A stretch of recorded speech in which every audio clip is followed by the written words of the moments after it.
उस फिरौन की नाक में एक कुंडा, एक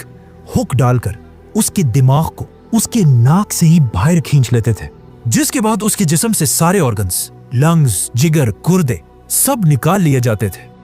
लेकिन सिर्फ दिल को बिल्कुल सेफ एक जार में रख दिया जाता था। जिसके बाद इस फिरौन के खाली जिस्म को बहुत ही केयरफुली अगले 40 दिन के लिए पानी में रख दिया जाता था, और इस पानी में एक स्पेशल नमक मिक्स किया जाता था। 40 दिन के बाद फिरौन को निकालकर उसके खाली जिस्म को रेत से भर दिया जाता था, ताकि वो हमेशा के लिए अपने सही शेप में रहे। और फिर फाइनली फिरौन के जिस्म पर तेल और हनी लगाकर उसके जिस्म पर हमेशा के लिए व्हाइट पट्टियां बांधी जाती थी, और फिर उसे एक बहुत ही महंगे ताबूत में बंद कर दिया जाता था। इस ताबूत में फिरौन के जिस्म के साथ साथ खाने पीने की चीजें, बहुत सारा सोना, और मोस्ट इम्पोर्टेंटली उसका दिल उसके साथ दफना दिया जाता था। आहिस्ता आहिस्ता मरने के बाद हर फिरौन अपनी मम्मी बनाने लगा, और ये बिल्कुल एक आम सी बात बन गई। तो अब मरने के बाद खुदा बनने की ये रेस मम्मी से भी आगे निकल गई, और आने वाले नए फिरौन सिर्फ मम्मीज ही नहीं बल्कि अपने मम्मीज के ऊपर बड़ी बड़ी बिल्डिंग्स बनाने लगे, जो पहले तो सिर्फ नॉर्मल बिल्डिंग्स और टेम्पल्स थे, लेकिन आहिस्ता आहिस्ता ये बिल्डिंग्स बड़ी होती गई, और इस तरह दुनिया में पहली बार पिरामिड्स का कॉन्सेप्ट आया। तो अब जो भी फिरौन मरता था वो अपनी मम्मीज पर एक से बढ़कर एक बड़े बड़े पिरामिड्स बनाने लगे, और हर फिरौन ये चाहता था कि उसका पिरामिड पिछले फिरौन से भी बड़ा पिरामिड हो। और आहिस्ता आहिस्ता ये पिरामिड्स इतने बड़े हो गए कि आखिर एक फिरौन खुफू ने आज से 4500 साल पहले दुनिया का सबसे बड़ा पिरामिड बनाया, the great pyramid of Giza.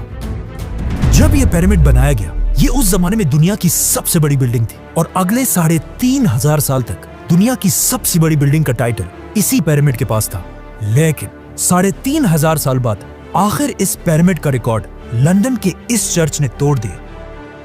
लेकिन ये चर्च भी ज्यादा अरसा अपनी जगह पर खड़ा नहीं रह सका, और इसके गिरते ही पिरामिड दोबारा दुनिया की सबसे बड़ी बिल्डिंग बनी। लेकिन आने वाले वक्तों में आईफल टावर और बाकी बिल्डिंग्स ने पिरामिड्स का ये रिकॉर्ड तोड़ दिया। आज दुनिया की सबसे बड़ी बिल्डिंग बुर्जुल खलीफा है, वी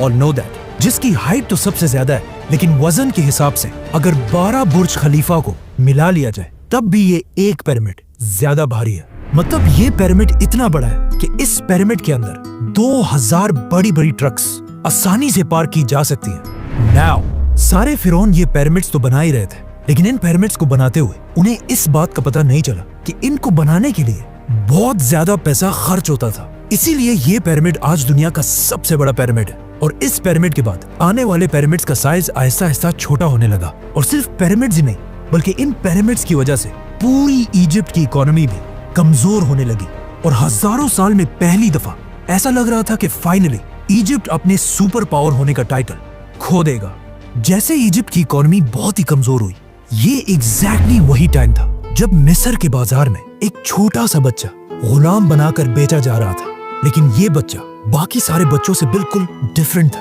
मतलब उस जैसा खूबसूरत वहाँ कोई भी नहीं था, जिसकी वजह से इस बच्चे को मिस्र के एक बहुत ही पावरफुल मिनिस्टर ने अडॉप्ट कर लिया, और फिर आगे जाकर यही गुलाम बच्चा यूसुफ अलैहिस्सलाम पूरे इजिप्ट का